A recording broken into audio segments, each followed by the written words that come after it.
Baik, bismillahirrahmanirrahim. Assalamualaikum warahmatullahi wabarakatuh. Perkenalkan, nama saya Maulid Narifai dengan NIM V1321047 dari kelas B Manajemen Pemasaran angkatan 2021. Di sini saya ingin berbagi ilmu tentang linear regression prediction. Saya share screen dulu.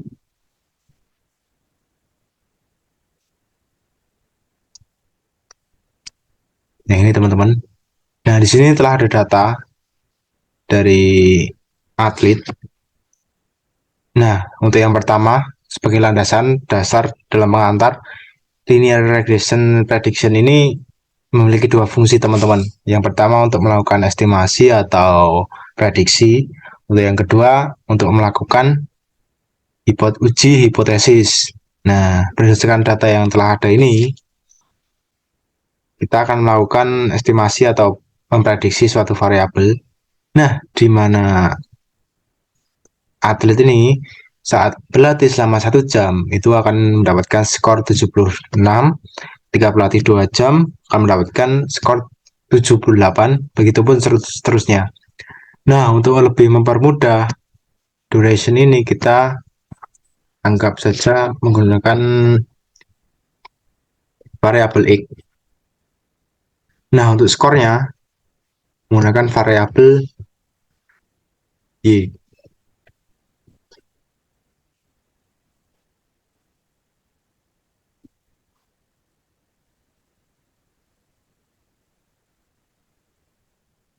Jadi untuk mempermudah teman-teman. Nah, berdasarkan data tersebut, data yang aktual ini, kita kasih warna biru teman-teman. Nah, ini. Kita kasih warna biru. Kemudian kita akan mencari coefficient of slope-nya teman-teman. Di sini menggunakan rumus sama dengan Linus. Kemudian kita blok yang skor Y ini, variabel Y, titik koma. Kemudian yang variabel X, titik koma. Kita tulis true. Kenapa true? Karena true ini untuk memastikan bahwa data tersebut is equaled normality. Kemudian false, titik koma, false. Kurung, enter. Nah, dari hasil dari coefficient of slope ini, kita akan sebagai landasan teman-teman. Itu yang kedua, coefficient of intercept. Kita akan cari, kita blok data aktualnya, kita klik insert, kita klik chart, kemudian yang ini kita pilih. Nah, dari chart title ini kita klik yang warna biru, klik kanan, add trend line. Nah, kemudian muncul seperti ini, yang linear. Oke, kemudian kita centang bagian display equation on chart. Nah, maka akan muncul persamaan berikut teman-teman. Nah, persamaan inilah yang akan kita gunakan untuk memprediksinya teman-teman. Nah, untuk yang 5,2503 ini sebagai coefficient of slope-nya. Nah, ini. Kemudian yang 67,162 ini sebagai coefficient of intercept. Ini teman-teman. Kita tulis 67,162. Nah, dengan persamaan ini dapat kita masukkan teman-teman di sini sama dengan 5 yang ini. Kita klik yang ini coefficient of slope, kita kunci dengan F4. Kemudian dikalikan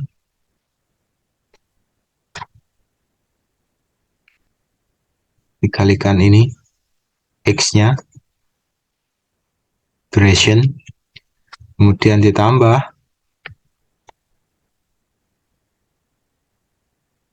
coefficient of intercept sesuai rumus. Jangan lupa kita kunci dengan F4 juga. Kemudian kita klik enter. Nah, ini kan juga masih berantakan teman-teman. Kita rubah ke desimal.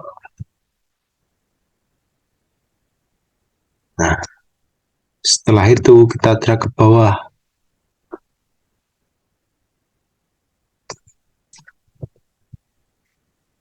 Nah, jadi ini adalah data yang telah kita prediksi di mana ketika atlet berlatih selama 8 jam akan mendapatkan skor 109. Begitupun berikutnya. Seperti itu tuh kurang lebih teman-teman.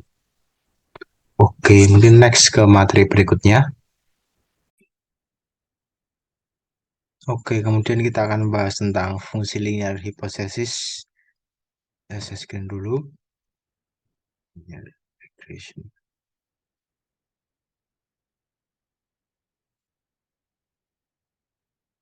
Nah, kita akan mencari fungsi linear untuk melakukan hipotesis, teman-teman. Nah, apakah variabel X memiliki pengaruh yang signifikan terhadap variabel Y gitu. Nah, dari data tersebut ada iklan radio, iklan marketing, iklan koran, keputusan pembelian. Nah, kita akan melakukan hipotesis uji hipotesis, teman-teman. Yang pertama kita klik data. Nah, kemudian kita cari data analisis. Kita klik yang regression.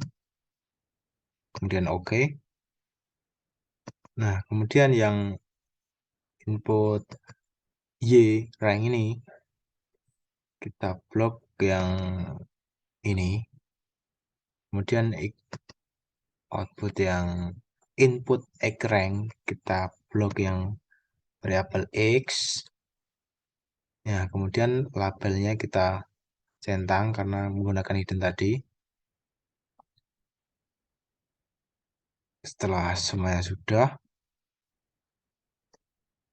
kita klik yang ini, new worksheet, agar menampilkan sheet yang baru. Kemudian kita klik OK. Nah, di sini hasilnya teman-teman. Yang pertama kita lihat itu dari R square-nya. Yang pertama kita lihat ini dikasih warna kuning, bagus sih, kuning. Nah, jika kita mau menganalisis secara bersamaan atau stimulan, maka kita akan melihat ANOVA-nya, teman-teman. Nah, kemudian ini ANOVA yang ini, teman-teman. Kita lihat di sini.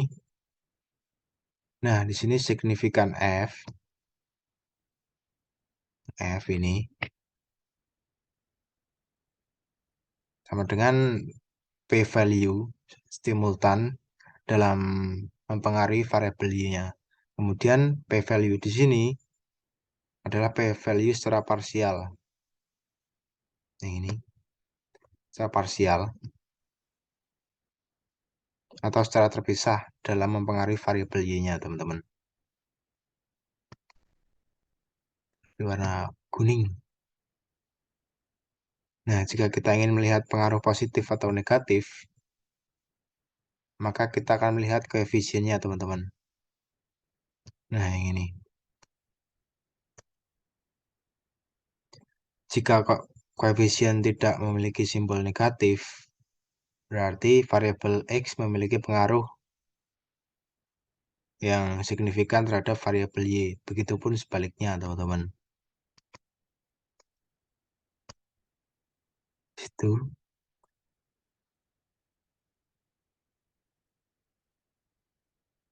Nah, maka kita akan interpretasikan di sini. Yaitu kita buat di sini. Dari nilai S square menunjukkan sebesar 0,575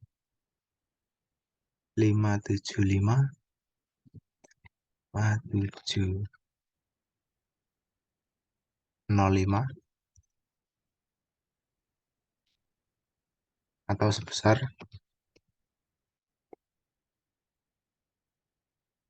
57%, 57% yang artinya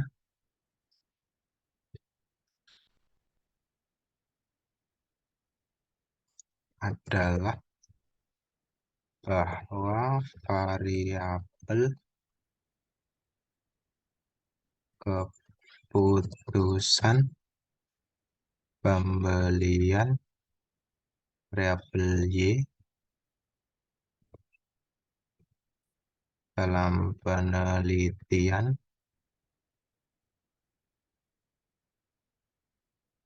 ini sebesar 57%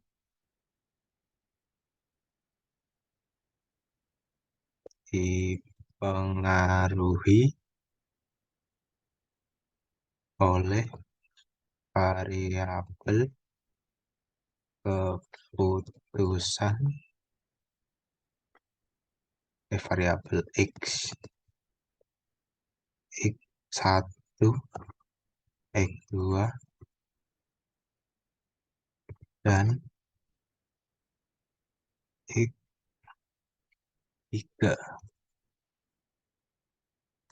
yang ada dalam penelitian, sedangkan sisanya di sini teman-teman. Nah, ini sama dengan 1 dikurangi ini.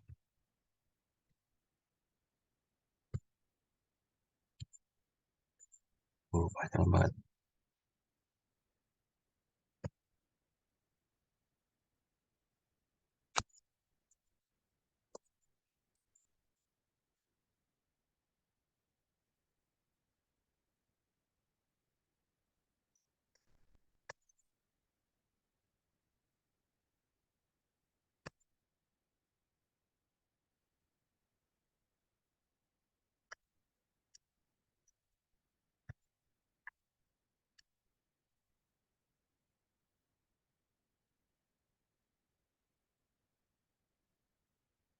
Sisanya 42,9%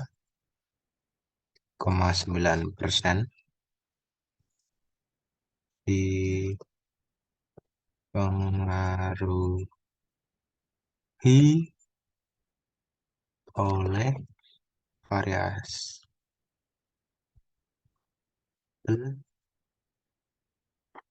lain di luar penelitian ini.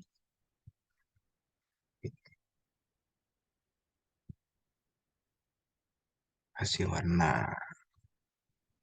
Nah, kemudian yang ANOVA-nya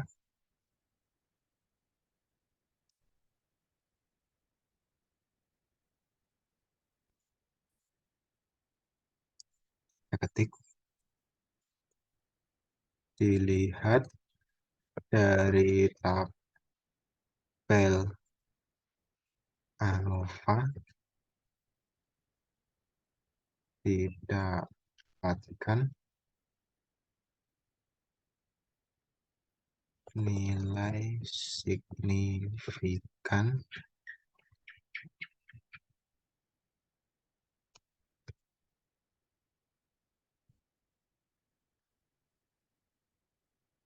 F adalah sebesar 0,046, yang mana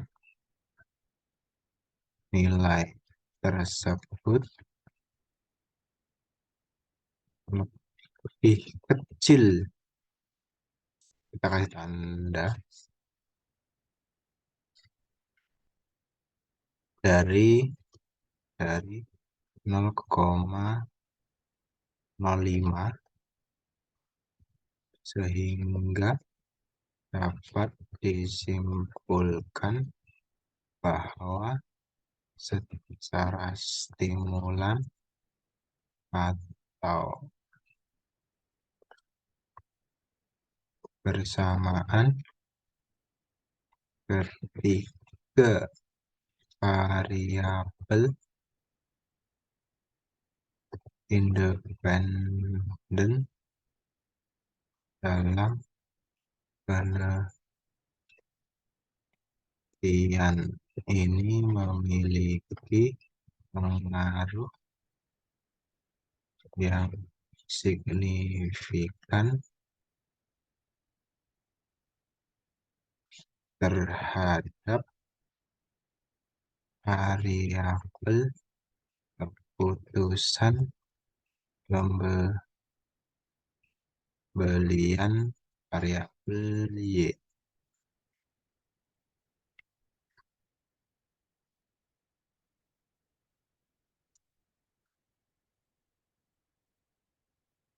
Masih warna kuning. Nah, kemudian bagian bawah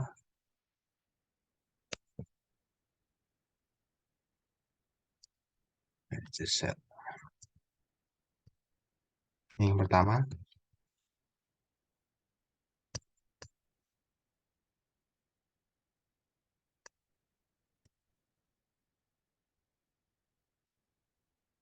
I sama iklan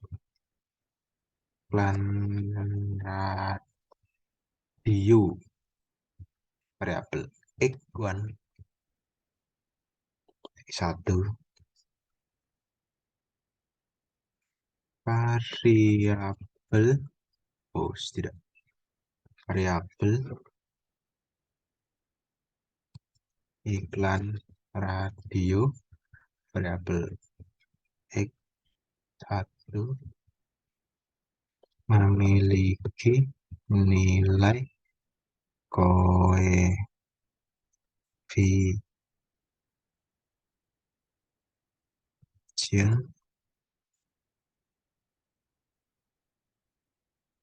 sebesar 0,197.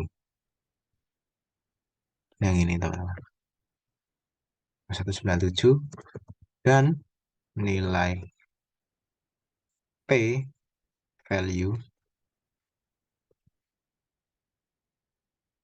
sebesar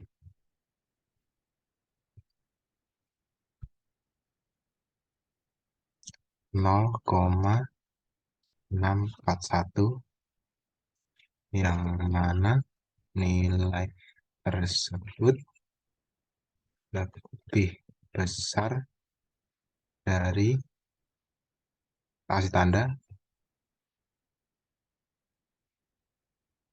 0,05, sehingga dapat disimpulkan bahwa variabel X1 memiliki, maaf, X1 memiliki pengaruh yang positif namun tidak signifikan terhadap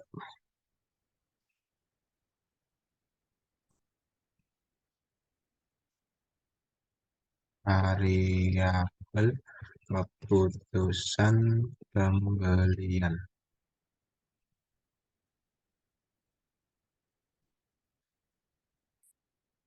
Nah, kopas. Nah, untuk enter kita gunakan ALT barengan dengan enter kedua. Nah, negara bercepat ya teman-teman. Nah, di sini kita ubah menjadi digital marketing.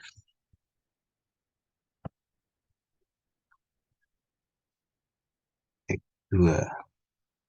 Nah, variabel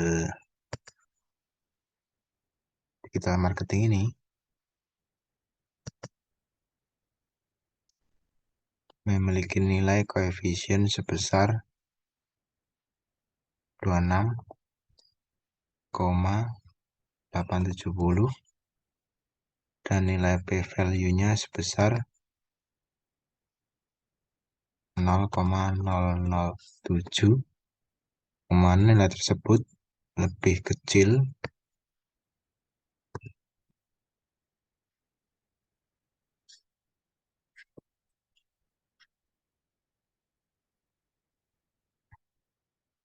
kecil tandanya yang ini dari 0,05, sehingga dapat disimpulkan bahwa variabel x ya teman-teman, di sini x memiliki pengaruh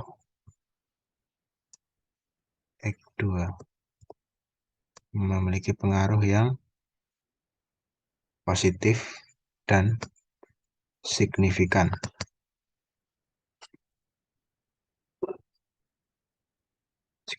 terhadap variabel keputusan pembelian. Oke, kita kopas lagi teman-teman.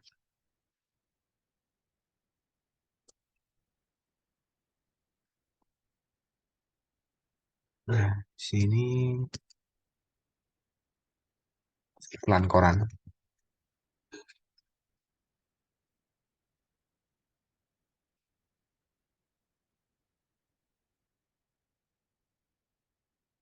X3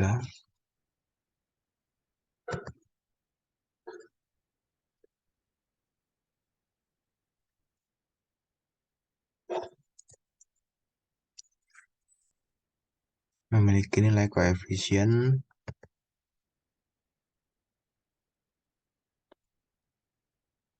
sebesar 1,599 dan nilai p-value-nya sebesar 0,637, yang mana nilai tersebut lebih besar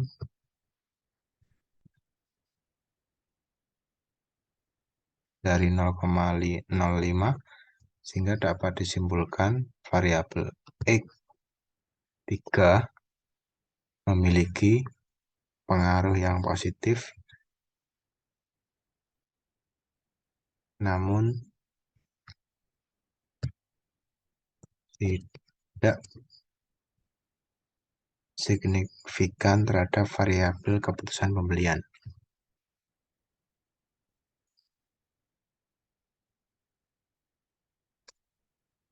Kita beli warna kuning. Nah, di sini teman-teman. Nah, oke, kita dapat keterangannya teman-teman.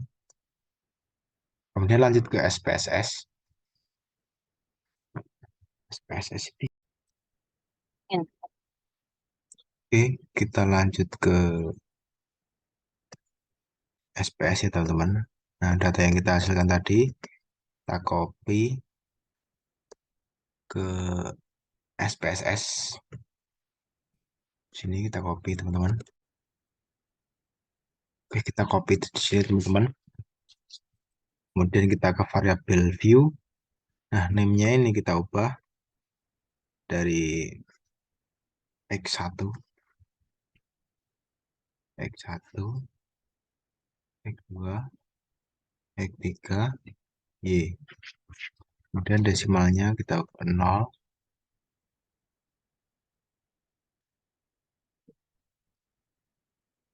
Untuk labelnya, yang pertama, iklan radio.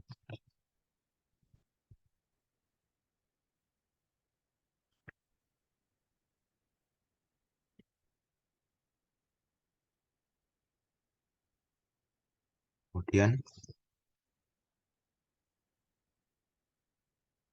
digital marketing,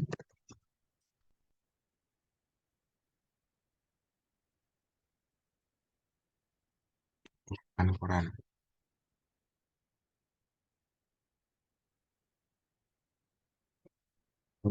Keputusan pembelian. Nah, kemudian yang measure ini kita ubah ke scale.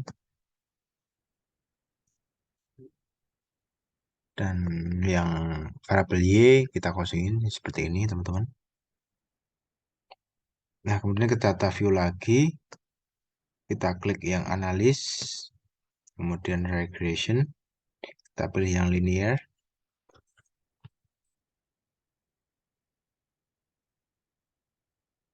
Nah untuk dependennya kita masukkan yang keputusan pembelian, dan untuk radio, digital marketing, dan iklan koran kita masukkan ke independen.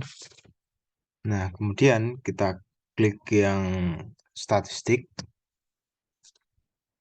Nah kita centang yang culinary diagnosis, kemudian kita klik continue, kita ke plots. Nah untuk yang Y ini kita masukin yang S residual atau stress ID, yang ini kita masukin di sini. Kemudian yang E kita masukin yang Z bread.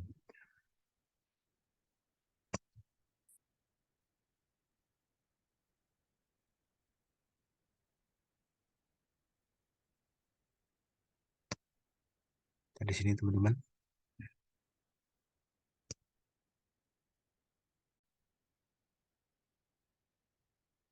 Nah kemudian kita centang histogram dan normal probability, kita klik continue, kemudian save. Nah di save ini kita centang yang di residual standardized, klik continue, kemudian kita klik OK.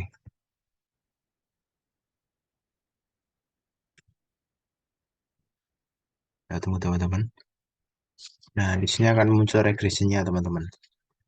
Nah dari regression ini kita dapat mengetahui data dari ANOVA seperti itu. Kemudian ada model summary-nya. Kita lihat yang regression. Nah maka akan muncul kolom baru seperti ini teman-teman. Nah di sini data yang akan kita gunakan teman-teman. Kita blok terlebih dahulu, kemudian analyze, kita klik yang non search,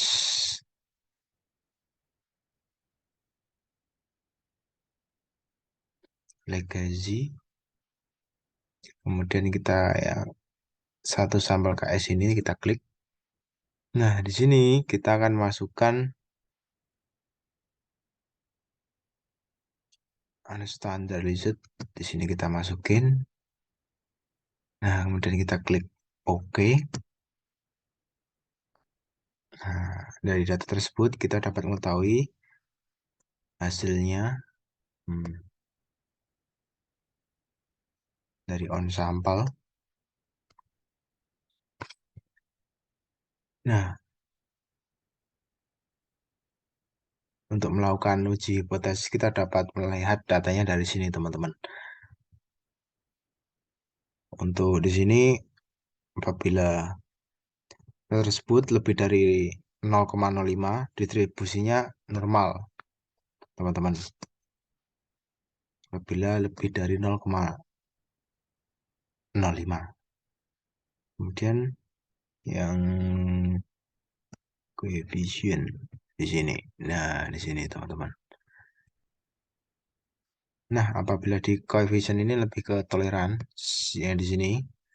Nah, apabila toleran itu yang bagus, apakah variabel X1, X2, X3 saling berkorelasi atau enggak. Di situ dapat kita lihat bahwa tolerannya harus lebih dari 0,1 dan VIV-nya harus kurang dari 10. Ya, jadi kesimpulannya data variabel X1, X2, dan X3 itu tidak saling berkorelasi atau mempengaruhi, dan yang mempengaruhi itu adalah keputusan pembeliannya teman-teman. Dependent variabelnya. Oke, sekian. Kita next materi berikutnya. Sini kita akan bahas tentang logistic regression. Saya saksikan dulu. Nah, tersebut sudah ada datanya di logistic regression. Itu kita akan mengerjakan soal UAS kali ini. Nah, untuk langkah pertama kita akan ngeblok semuanya.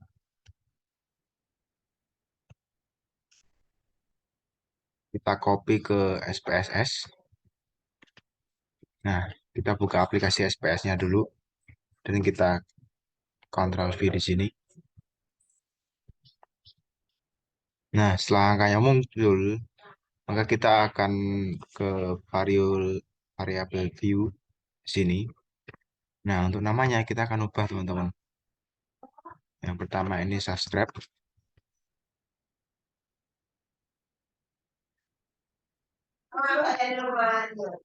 Yang kedua ini tag. Kemudian kita ubah ke ini. Nah, kemudian desimalnya kita ubah ke angka 0 semuanya ya teman-teman. Kemudian bagian values ini kita isi value-nya yang pertama 0, kemudian labelnya mau subscribe.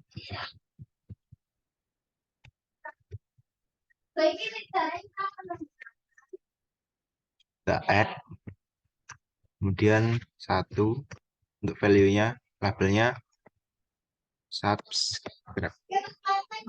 Oke, ya bentar, add dulu dan klik OK. Oke, kemudian measure ini nominal, dan yang bawahnya scale. Oke, benar, scale. Oke, kalau udah kita ke data view lagi, kita klik analis, kemudian regression. Nah, untuk regression ini kita menggunakan binary ya teman-teman, binary logistik. Nah, kita akan muncul ke sini teman-teman. Nah, untuk dependent-nya kita masukin, untuk subscribe-nya kita masukin ke dependent. Nah, untuk egg dan income kita masukin ke covariates.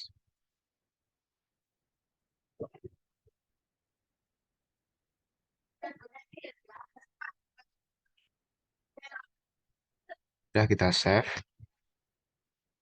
Nah, kemudian probabilities dan group ini kita centang.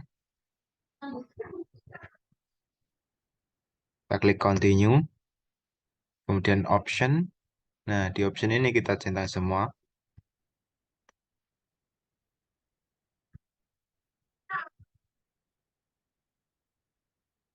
Nah, klik continue. Oke, kemudian klik OK teman-teman. Kita tunggu, semoga berhasil. Nah, ini untuk hasil dari logistik regressionnya teman-teman. Jadi bisa dilihat dari sini hasilnya teman-teman. Nah, untuk cache processing summary-nya ini teman-teman bisa kita lihat bahwasanya data yang ada di Excel telah diinput sebanyak 407 data di sini ya kan. Yang tidak terjadi missing caches atau datanya tidak berkurang di sini 0 ya kan. Nah, kemudian kita lihat ke dependent variable yang koordinatnya teman-teman. Nah, untuk non subscribe-nya 0, untuk subscribe-nya 1 dari internal value-nya. Nah, kita juga lihat dari blok 0 dan juga blok 1. Blok 0 yang tadi, blok 1 yang ini teman-teman. Nah, untuk yang blok 0 tadi kan, bahwa min 2 log likelihood yang ini teman-teman. Nah, ini kan kriterianya kan min 2 log likelihood adalah 553,796. Ya, sedangkan pada blok 1 ini hanya 514,503. Sekian di sini teman-teman. Hasilnya dari blok 1. Bisa kita lihat bahwa perbandingannya tersebut dari blok 0 dan blok 1 Ya, jadi kesimpulannya dari perbandingan tersebut, data yang kita gunakan semakin baik. Karena apa? Karena di data dari blok nol itu kan lebih besar. Kemudian blok berikutnya blok satu 2 3 dan berikutnya itu kan lebih kecil. Nah, dapat dikatakan data tersebut yang kita gunakan semakin baik karena datanya semakin mengecil tadi teman-teman hasilnya. Tuh. Kemudian ke variabel not in the equation.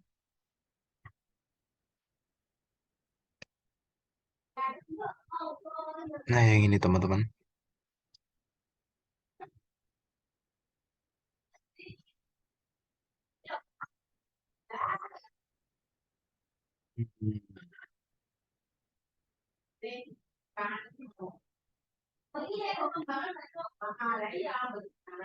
Nah, yang ini teman-teman. Nah, ini variabel not in the equation yang kita gunain. Nah, di sini variabel x memiliki yang ini memiliki nilai yang signifikan sebesar 0,04 yang ini teman-teman. Kan kurang dari 0,005 kan juga kan. Jadi variabel x ini memiliki pengaruh yang sangat signifikan terhadap keputusan pelanggan untuk subscribe. Berdasarkan data tersebut, semakin tua pelanggan kita, maka akan berkemungkinan besar untuk berlangganan atau menjadi subscriber kita, teman-teman. Tuh. Kemudian ke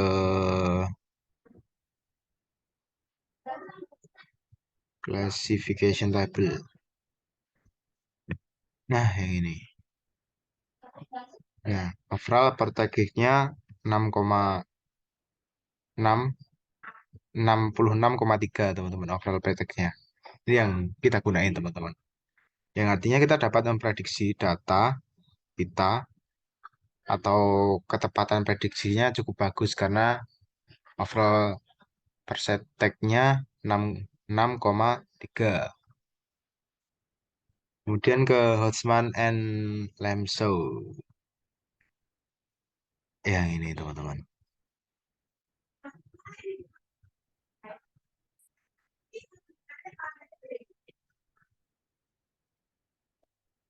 Ya, kita lihat di sini teman-teman hasilnya dari Hodgman and Lamso test. Perubahan nilai signya sebesar 0,202 yang ini. Nah, kan lebih besar tuh daripada 0,05. Jadi kesimpulannya H0 diterima dan data yang digunakan cocok dengan model. H1 ditolak karena tidak cocok dengan model gitu teman-teman. Kemudian ke model summary-nya teman-teman. Yang ini. Nah, dapat kita ketahui bahwa nilai Nagelker R square itu 0,124%, di mana itu juga yang dipengaruhi oleh variabel usia dan sisanya dipengaruhi oleh variabel variabel di luar penelitian. Artinya begitu teman-teman. Oke, kita next ke materi berikutnya. Oke, teman-teman, di sini kita akan belajar mengenai machine learning. Saya screen dulu. Nah, di sini telah ada data dari karyawan-karyawan dan calon karyawannya, di mana saya akan melakukan rekrutmen baru sebagai seorang SDM atau sumber daya manusia. Di sini saya telah mendapatkan 100 karyawan lama yang sudah dites berdasarkan IQ, gender, teliti, personality, pangker itu pengalaman kerja, gelar, match, multi-tier, dan performanya. Nah, saya akan mendapatkan 15 calon karyawan baru yang telah diseleksi teman-teman berdasarkan IQ, gender, teliti, dan selanjutnya. Nah, yang merupakan fans dari Aldi Taher atau bukan gitu kan, teman-teman. Kenapa harus ada Aldi Taher gitu kan? Nanti kita akan bahas sama-sama. Kemudian saya akan mendapat saya akan memprediksi performa dari calon pendaftar karyawan tersebut yang kemudian akan direkrut dan bekerja menjadi karyawan di perusahaan ini, teman-teman. Nah, tentu proses rekrutmen juga tidak berdasarkan asumsi belaka, jadi juga harus dilihat dari berdasarkan data yang telah ada, teman-teman. Oke, di sini ada variabelnya, teman-teman, dari IQ, gender. Nah, untuk 1 sampai 8 ini termasuk dari variabel independen. Untuk performanya itu dari variabel dependennya, teman-teman. Nah, bisa kita lihat di sini.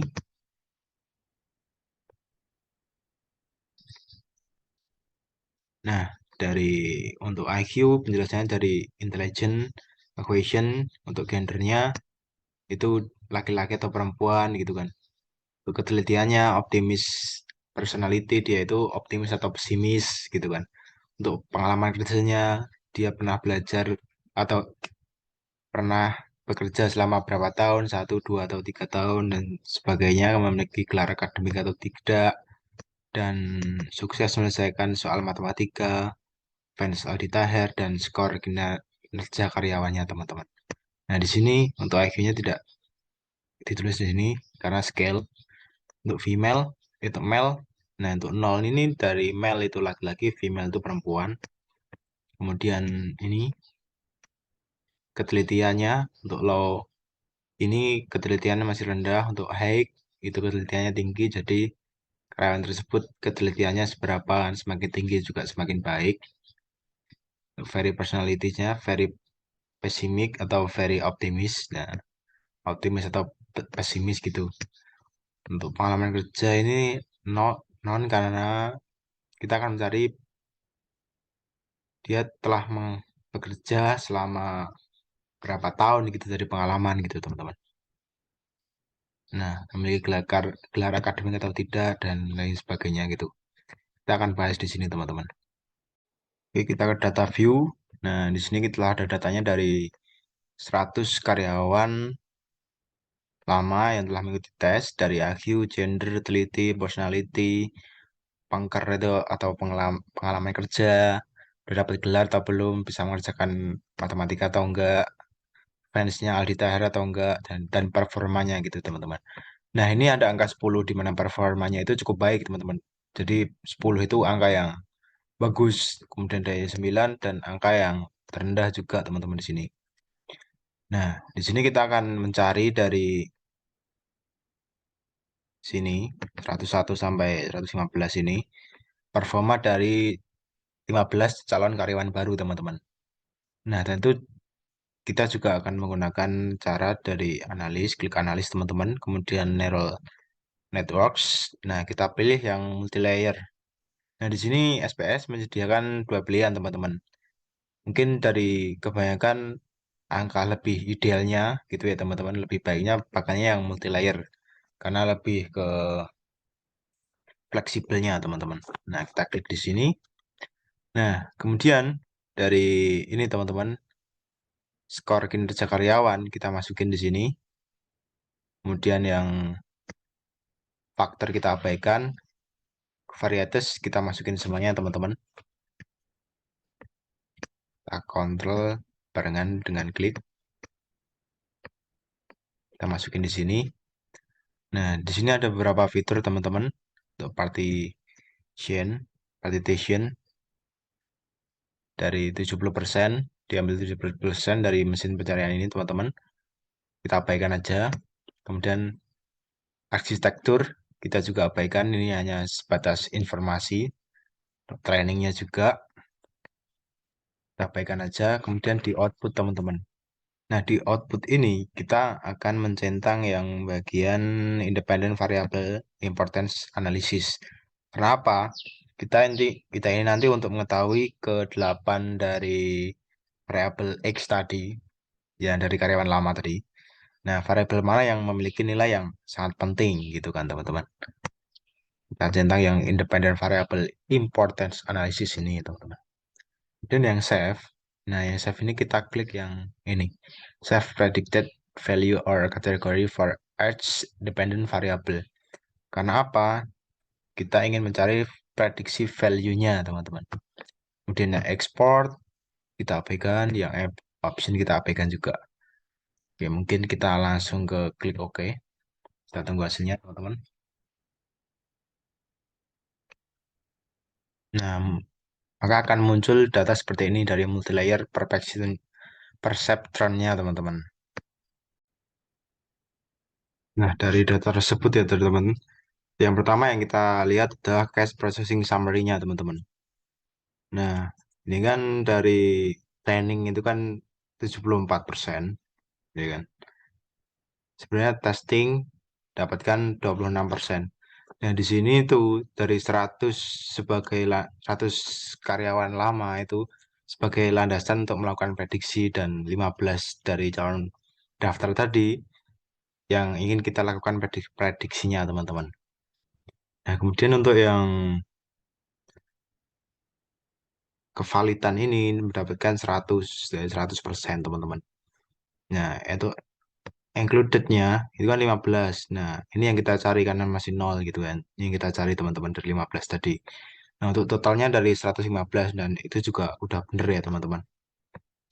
Nah, kemudian dari network information-nya, variabel X-nya dari tadi nomor satu dari IQ, kemudian pengalaman kerja, gender, ketelitian, optimistic personality, memiliki gelar akademik atau enggak, sukses menyelesaikan soal matematika, dan fans Aldi Tahernya gitu teman-teman. Jadi emang benar-benar number of unitnya ini teman-teman, ada 8 gitu teman-teman. Kemudian yang hidden layer ini, itu sebenarnya ada 3 teman-teman. Nah, layernya di sini teman-teman.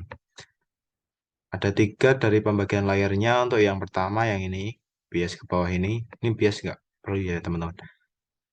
Bias ke bawah ini, kemudian layer yang kedua, yang tengah ini, layer yang ketiga yang di sebelah kanan ini teman-teman. Performa 1, 2, 3 sampai sekian.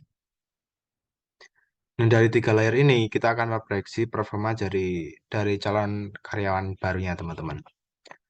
Nah, kemudian ke model summary-nya, ya teman-teman. Yang perlu kita lihat adalah persen incorrect prediksinya teman-teman. Yang ini.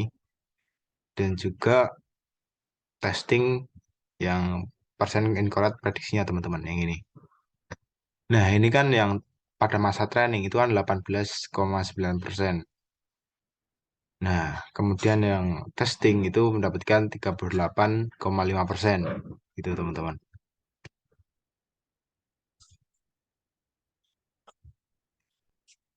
Kemudian yang classification ini kalau mau dibaca dulu. Kemudian yang independent variable importance, jadi variabel mana yang paling berpengaruh besar dari 15 calon karyawan tadi teman-teman. Nah, untuk IQ mendapatkan 100%, importannya 433, jadi ini cukup tinggi. Nah, ternyata dari IQ itu memiliki pengaruh yang besar teman-teman. Kemudian ada pengalaman kerja, itu 263, importannya itu juga cukup bagus karena juga pengalaman kerja sangat berpengaruh daripada gender, ketelitian, dan sekian. Untuk gender juga kecil ya teman-teman, jadi gender tidak perlu dipermasalahkan. Untuk laki-laki maupun perempuan itu tidak dipermasalahkan.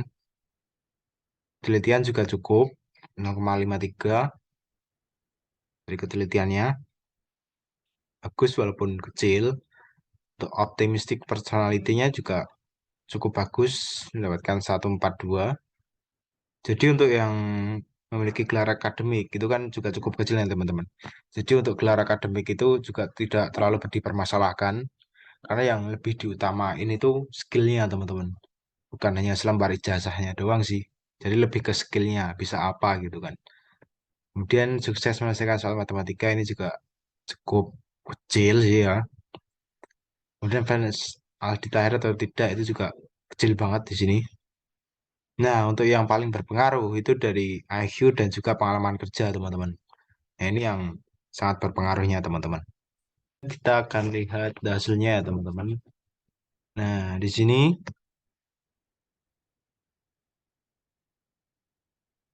ada kejanggalan teman-teman.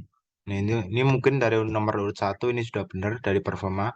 Ini muncul kolom baru dari prediksinya tadi teman-teman, yang mungkin prediksinya juga kurang dari 100%. Jadi ada sedikit kesalahan di sini, ada kekurangan tepat. Nah, untuk yang performa awal itu kok malah saat diprediksi menjadi 10, jadi kan kurang tepat di sini teman-teman. Nah, untuk yang nomor urut 11, 12, nah untuk yang lainnya juga cukup baik, yang ini udah bener. Jadi ada beberapa perbedaan di sini untuk yang performa dan muncul prediksi baru yang kita cari tadi teman-teman. Jadi ada sedikit kekurang tepatan di situ ya teman-teman. Jadi emang kita perlu mengulanginya teman-teman. Di sini, ini hasil prediksinya ya teman-teman. Di sini. Jadi untuk tadi saat dicocokkan juga kurang bagus karena prediksinya juga kurang. Maka kita harus ulangi lagi teman-teman untuk menghilangkan prediksi yang tidak perlu. Nah, untuk mempermudah kita hapus saja yang ini teman-teman. Kita clear, kemudian kita klik analyze lagi, net neural network, multi layer. Nah, di sini untuk dependent variable-nya kita biarkan karena ini juga udah bener faktornya kita abaikan. Kemudian dari covariates-nya untuk IQ-nya kita gunakan, pengalaman kerja juga kita gunakan. Nah, untuk gender kita hilangkan karena juga tidak berpengaruh besar. Jadi kita hilangkan aja. Memiliki gelar juga kita hilangkan. Sukses menyelesaikan soal matematika juga kita hilangkan. Penalty Tahir juga kita kembalikan. Nah, untuk yang partition juga kita abaikan. Masih sama seperti tadi ya teman-teman. Put, save, export option juga. Kita langsung klik OK teman-teman.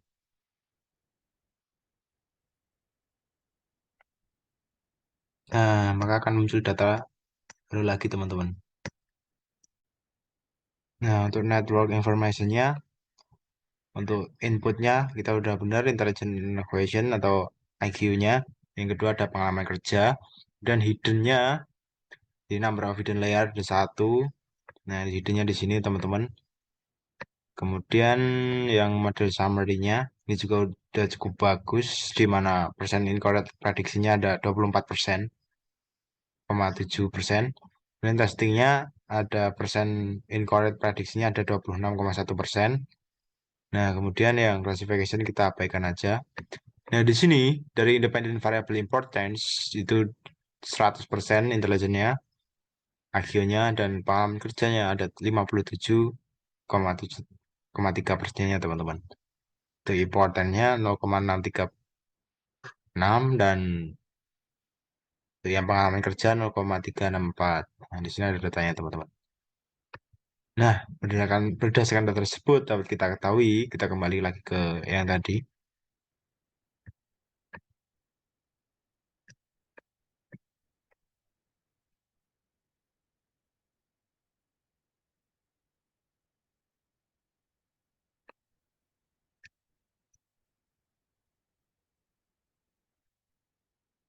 Nah, di sini kita akan mencari prediksi teman-teman. Ini udah sama dan kemudian angka yang paling besar. Di sini kan ada nomor urut 14 dan 15 teman-teman. Nah, ada kemungkinan besar akhirnya akan memilih performa yang paling tinggi teman-teman. Karena dapat dikatakan untuk dalam prediksi itu akan memilih performa yang paling bagus teman-teman. Dari angka 10 itu kan juga bagus. Nah,